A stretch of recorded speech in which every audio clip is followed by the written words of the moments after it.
So have you ever been in a classroom where the somebody in the class or maybe yourself asked the teacher, is this going to be on the test? We ask that question because in the back of our mind, this is not going to be on a test. I'm not going to waste my time writing this down or studying it. I only want to know what I need to know just to get by. Maybe it's not that question. Maybe your question was more like, how many pages does this have to be? How many words? How many sentences? How many paragraphs? We ask the question, what do I need to do just to get by? It's a question that we often, as a students, understand completely because I don't want to do more than I have to do. But as teachers, we understand, oh man, how much a student is missing out when their whole mentality is just getting by. Yeah, they might be successful. They may get an A in the class. They may learn some things. But what you know as a teacher is that there's so much more.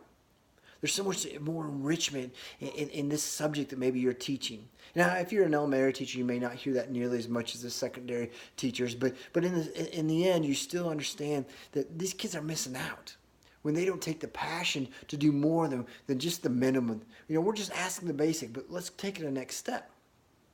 So as teachers, it's a full-time job to try and instill that passion for learning. And I began to think about that and reflect about what that means in our Christian walk. Do we do the same thing with the Lord?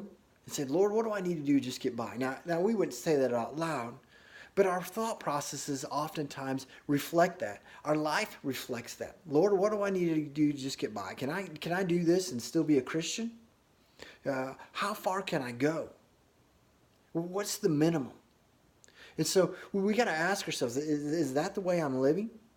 Because God knows in His heart, in our heart, if we have that passion to do more than just get by, where we'll be. He knows that relationship that He desires for us, and it takes more than just getting by. And so I challenge you to ask God, am I just getting by?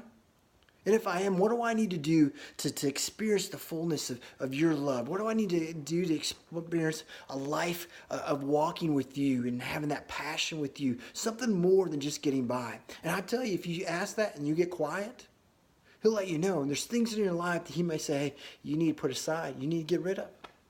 Maybe shut the Netflix off a little earlier. Get off the phone a little more often. Maybe get up a little earlier. Maybe start some journaling, getting deep into the Word. Maybe it's going to bed a little bit later so you have that quiet time. Because I know we're busy as educators, but man, we can't afford not to have that time with the Lord. So I challenge you, ask God, what is it in my life that I need to do so I'm not just getting by? And I tell you, oh wow, it'll make a world of a difference. And that walk you'll have with the Lord, exhilarating.